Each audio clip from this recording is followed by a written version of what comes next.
안녕하세요. 기업 스토리텔러 고영경입니다.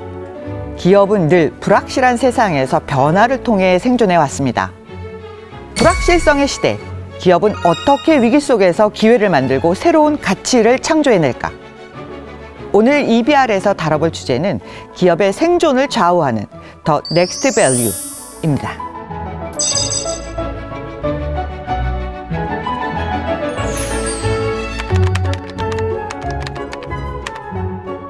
오늘 소개할 기업은 전 세계 어디서나 이 회사 물건을 볼 수 있을 정도로 다양한 물건을 생산하기로 유명한 기업입니다.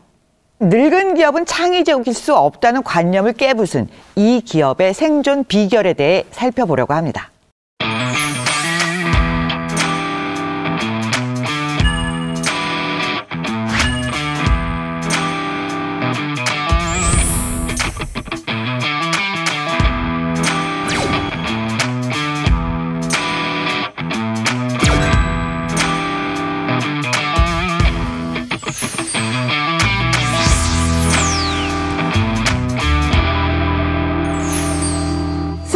얼마나 오래된 기업일까요?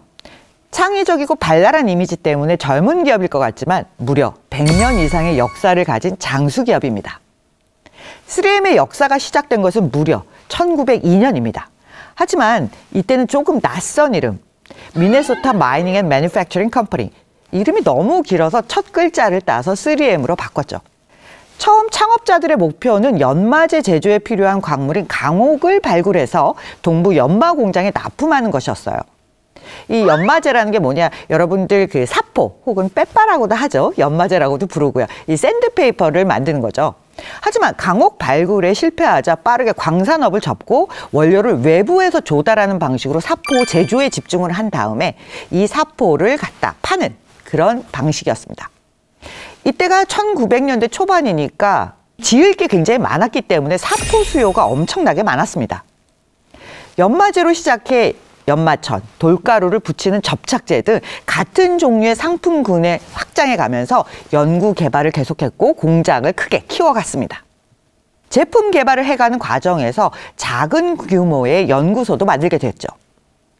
그리고 1921년 샌드페이퍼계의 혁신이자 3M 역사에서 가장 중요한 첫 번째 제품이 탄생하게 됩니다.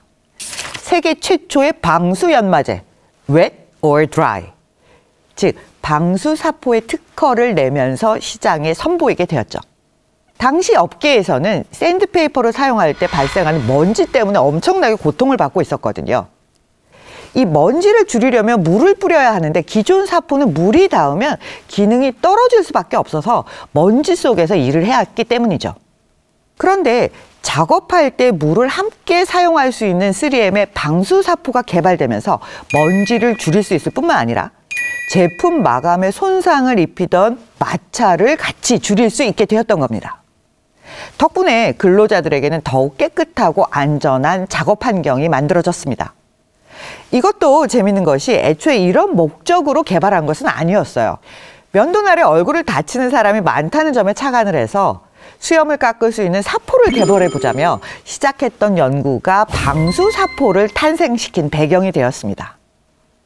원래 계획한 상품으로 연결되지는 않았지만 다른 용도의 방수사포 개발로 이어지면서 이게 결국 대박을 친 셈이죠.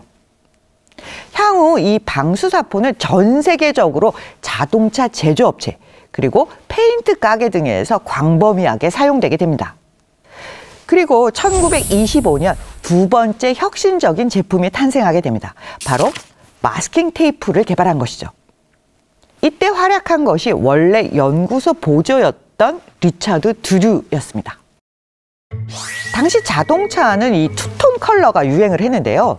이 두 가지 색의 도장을 하려면 작업자들이 한 가지 색을 처리하는 동안 다른 부분을 종이로 가려야 했고요.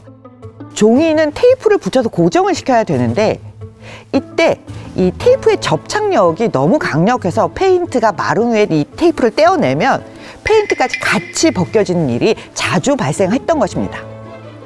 드류가 깨달은 건 이들에게 진짜 필요한 것이 접착력이 덜한 테이프라는 사실이었습니다. 기존 3M의 작업자들이 원하는 테이프는 없지만 그런 테이프를 만들 수 있다는 그런 요소들을 다 갖추고 있다는 점에 착안을 해서 개발을 하게 된 것이죠. 그 덕분에 여러 세대의 도장 작업자들이 쉽게 일을 끝내게 될 수 있었고요. 마스킹 테이프의 개발은 테이프들이 쏟아져 나오는 그 출발점이 되었습니다. 두류의 활약은 여기서 멈추지 않았는데요. 마스킹 테이프를 개발한 지 5년 후인 1930년 다시 한번 혁신적인 제품을 개발해 회사와 고객들을 깜짝 놀라게 했습니다. 이 제품의 이름은 바로 스카치 테이프. 우리나라에서는 이 테이프의 고유명사처럼 쓰이는 제품이죠. 제품 개발의 계기는 한 냉동창고 회사가 3M에 방수 포장재 개발을 의뢰한 데서 시작되었습니다. 연구를 진행하는 동안 두류는 한 동료 연구원과 이야기를 나누었는데요. 그 연구원은 최근 출시된 방수 포장재 셀로판으로 마스킹 테이프 롤을 포장하는 방법을 검토하고 있었다고 합니다. 이때 두류의 머릿속에 스친 한 가지 아이디어.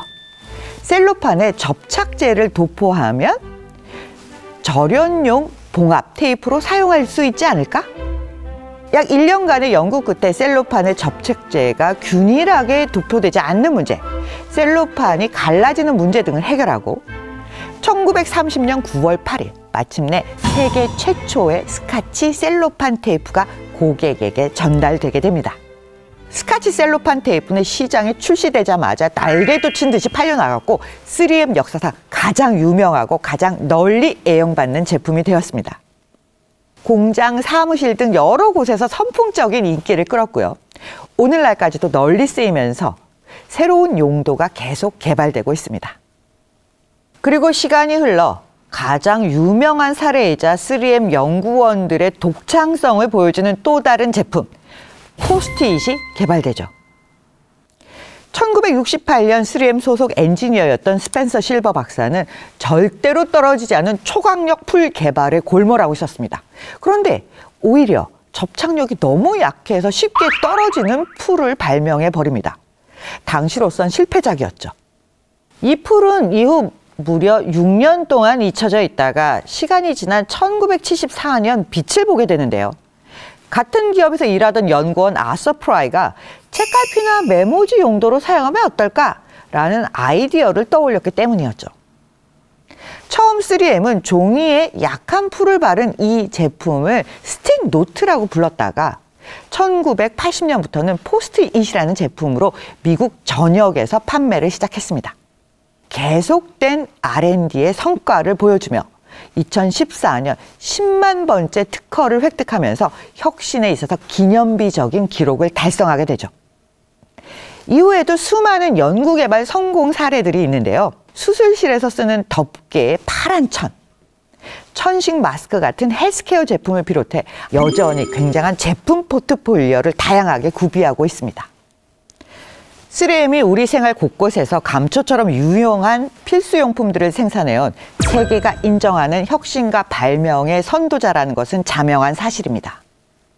3M에서 유독 이런 창의적인 발명과 혁신이 1세기 넘게 이어질 수 있었던 이유는 무엇일까요?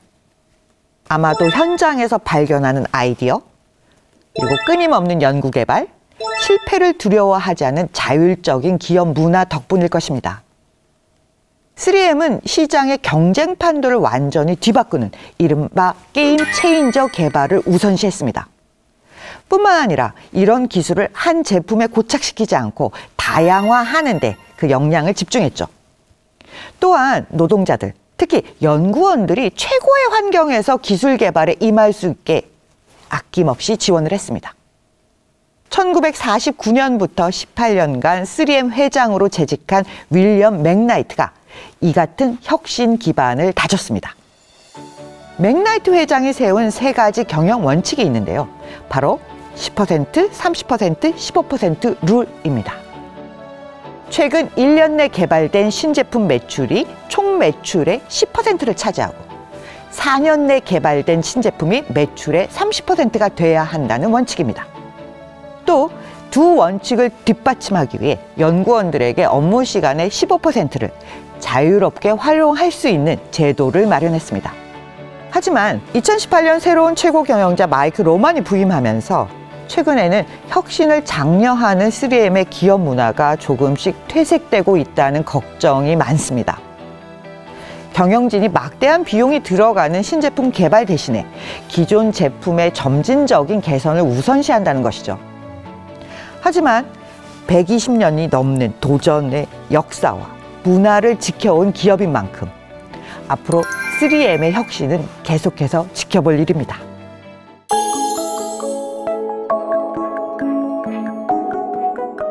오늘의 한 줄 리뷰는 실패를 두려워하지 않는 현장형 기업 문화, 창의적 기업을 만든다로 하겠습니다.